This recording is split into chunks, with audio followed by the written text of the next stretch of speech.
Saudara Danrem 012 Teguh Umar bersama Forkopimda Aceh Barat menggelar pemantauan langsung ke sejumlah TPS di Aceh Barat untuk memastikan pemilihan berjalan dengan lancar dan aman.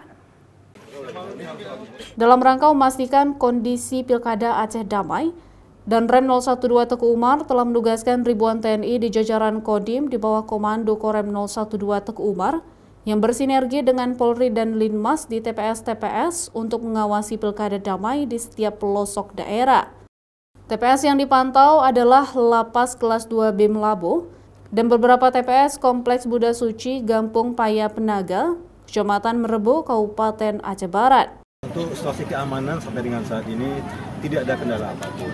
Kita sudah cek beberapa wilayah, kemudian laporan dari jajaran saya di lapangan, jajaran TNI bersama Polres, bersama Linmas. Jadi hari ini saya hadir bersama Forkopimda Aceh Barat, ini juga ada dari Polda Aceh. Kita pastikan situasi seluruh wilayah kita aman.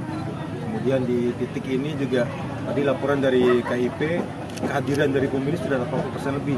Artinya antusiasme masyarakat itu sangat tinggi, sangat tinggi. Jadi kita tahu ini pesta ya, pesta demokrasi. Tempatnya kita bergembira, pesta itu kita bergembira. Jadi percayalah, siapapun yang menang itu kemenangan kita bersama. Tadi Pak PJ sudah menyampaikan kita memilih pemimpin yang insya Allah amanah, itu mudah-mudahan bisa terwujud. Jadi saya himbau kepada seluruh masyarakat, situasi kita aman, tidak ada masalah, tidak ada kendala. Mari kita berpesta pora dengan demokrasi ini. Diharapkan tercipta nuansa pesta demokrasi yang aman dan kondusif, sehingga selama ataupun sesudah proses pelaksanaan pemilu dapat berjalan lancar dan damai.